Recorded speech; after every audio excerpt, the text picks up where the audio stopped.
Hey guys, welcome to another episode of BOBB, Bear on Bull Market Boulevard. Look, in the last couple episodes we went through Investopedia, we went through a couple different websites. A lot of those were heavily US based. So what we want to do today is we want to go through an Australian based website, moneysmart.gov.au.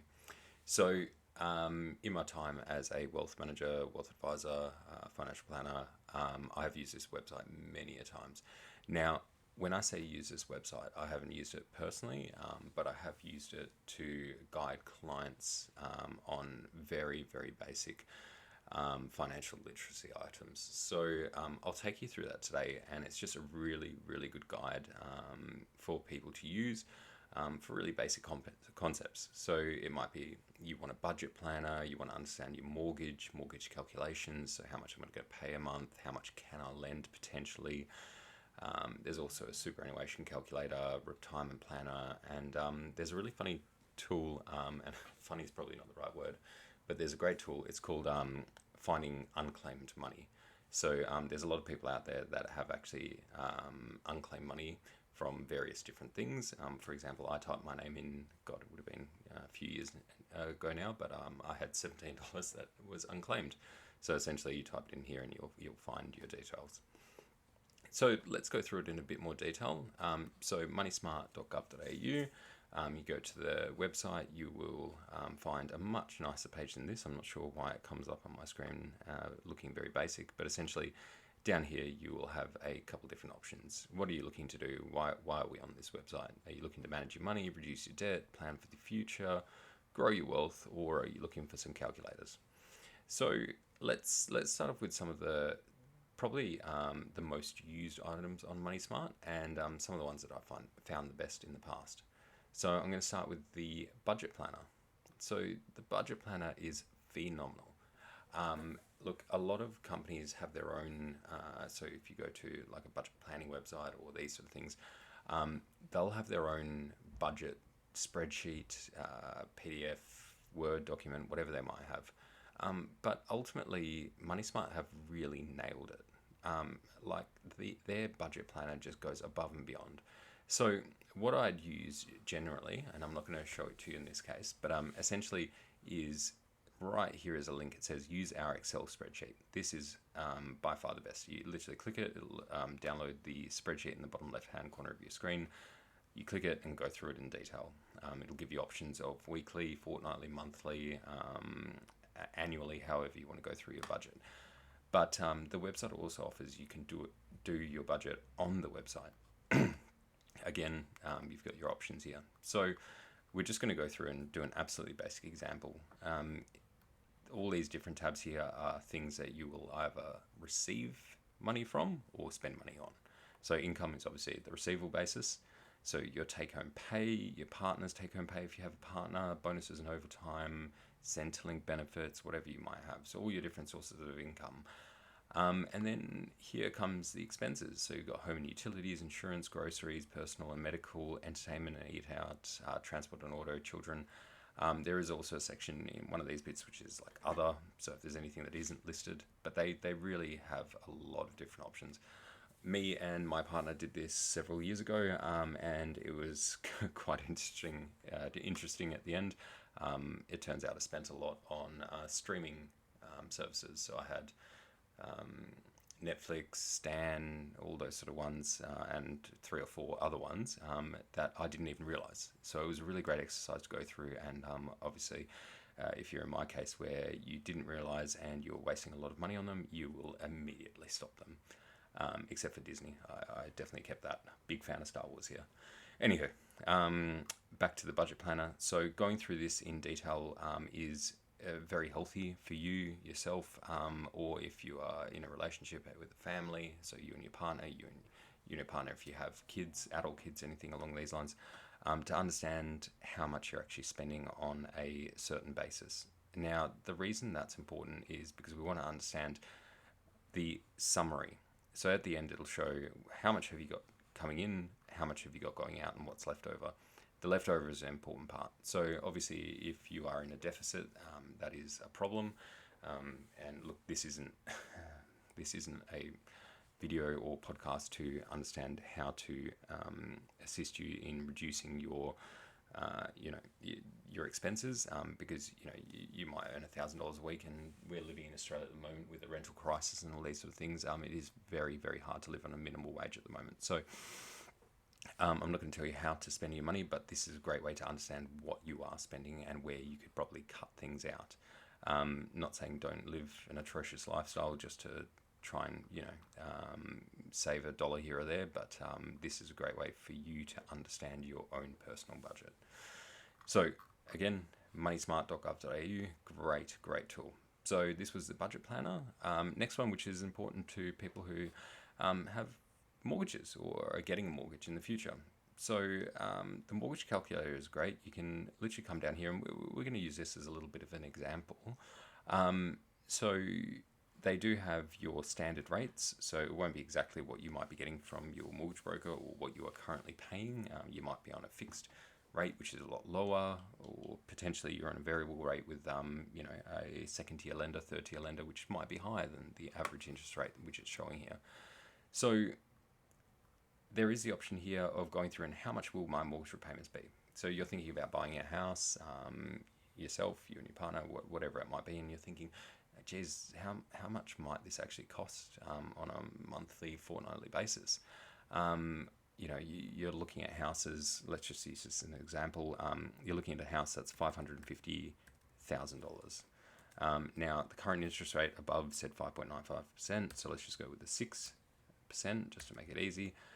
You're going to pay on a monthly basis. It does automatically show 25 years, but it's more than likely that a lot of people will go for a 30-year loan term. So I've just changed it to 30 years. Fees, look, I'll leave it at $10. It obviously varies with every different bank, and if you've got an offset or whatever you might have. And then you can choose your frequency. So some people get paid weekly, fortnightly, or monthly. I'll just leave it at monthly to make it easy. So if you're borrowing $550,000 at a 6% interest rate over a 30-year loan term, paying it monthly with a $10 fee, your repayments will be $3,308 a year.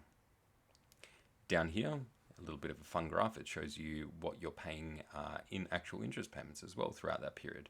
There is a nice little tool down here that if you were to add additional repayments, it will actually show you how much your loan reduces, or the actual interest you pay reduces over that 30-year term. Oh, here it is right here.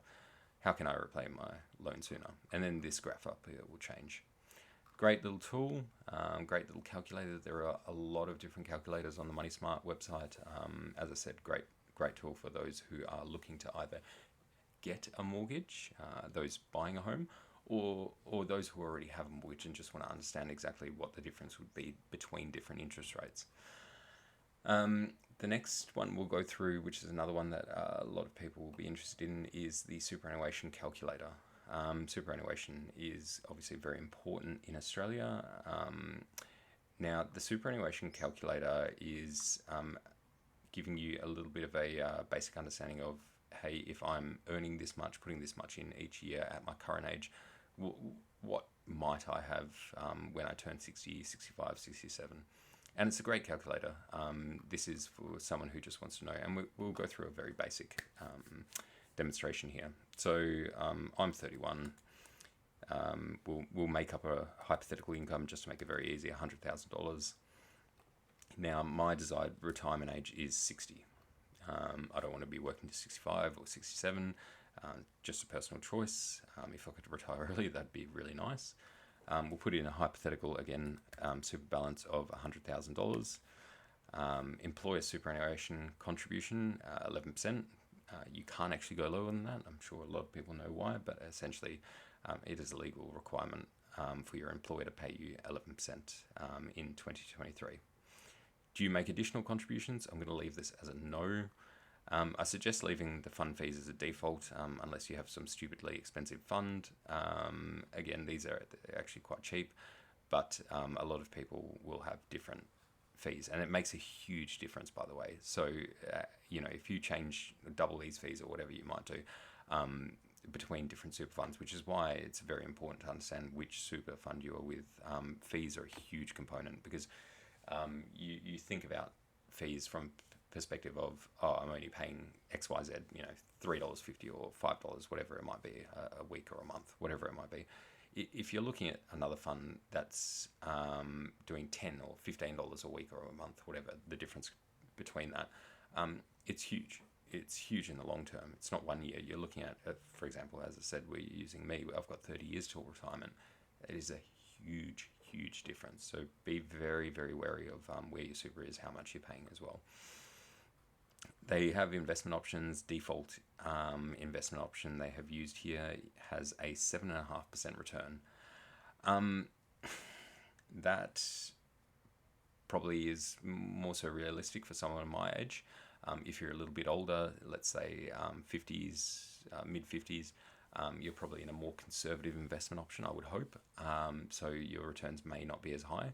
Mind you, where interest rates are right now, even if you're in term deposits, you're hitting those fives, and other options, maybe even early sixes. So we will just keep it at their default option of 7.5%. So let's have a look at this now. I've put in the option I'm 30. We have our original balance, and by the time I retire, we have to click that there because it obviously didn't show I had $100,000 to start off with. By the time I retire, we have $588,605 on a $100,000 income with 11% contributions over the years for the next 30 years. Not ideal, depending on everyone's different scenarios. 588,000. Let's just round it up, 600,000. And let's pretend we're in today's climate. You're getting 5% on a cash account or term deposit, something along these lines. So you're getting, $28,000 guaranteed if you are at this stage with 5%. So the way I've worked that out is we're just going for 588,000 on a 5% or 5% average discount. So will that be enough to, fund your lifestyle? Probably not. But this is working off one person's super balance. So this is just a very generic example. You will more than likely have a partner or a significant other that you'll be doing this with. If you don't, then you will have other options. So for example, I've chosen 60 here.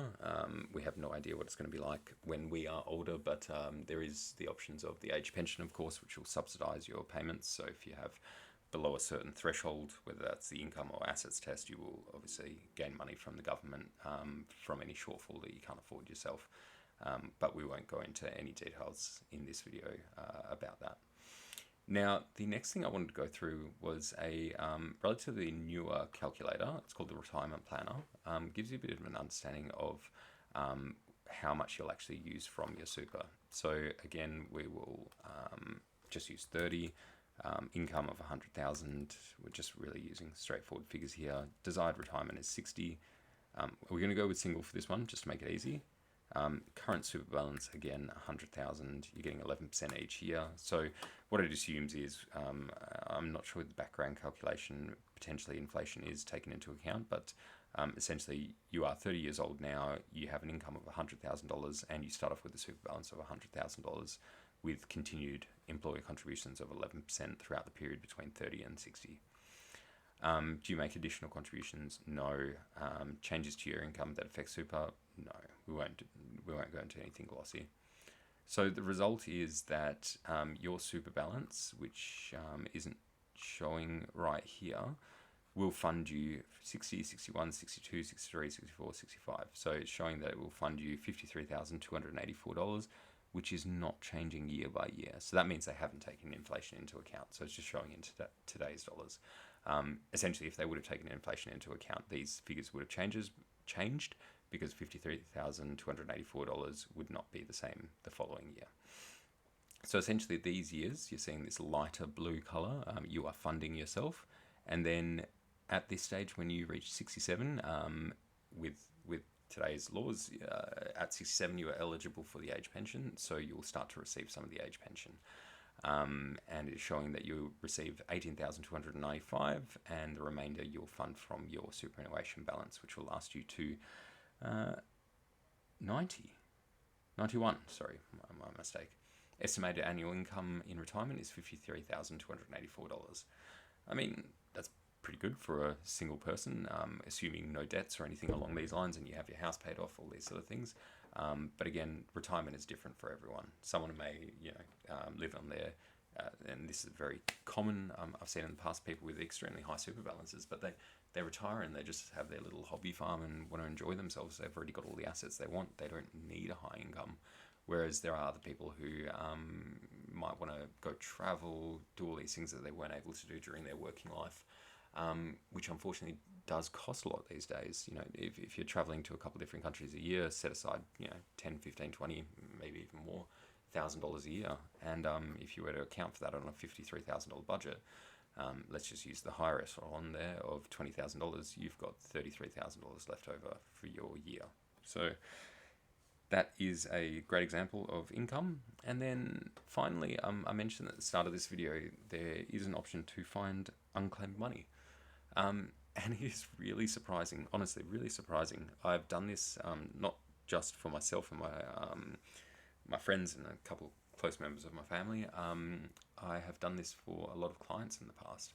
And it was a bit of a hit and miss with clients, as they generally had accountants or other professionals around them in the past, whereas friends and family were more likely to find some money.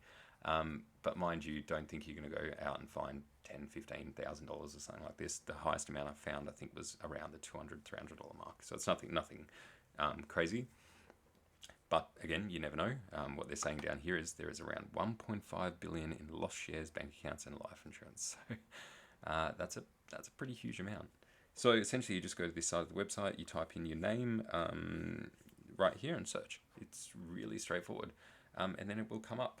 If you have a really, really generic name, I found in the past, John Smith, for example, you're going to come up with hundreds of different ones. So you have to go down a different avenue there, which unfortunately will require a bit of paperwork. But regardless, give it a shot. You never know. And you might have just watched this video for however many minutes we've been going, and you might find $20, $30, $40. So you just made your money back. Look, thank you very much for watching the video. Again, MoneySmart, great place for Australians to find a little bit of information on finance, economics, budget planners, mortgage calculators, superannuation details, etc. But again, thank you very much for watching the video. Have a great night. Thanks, guys. Bye.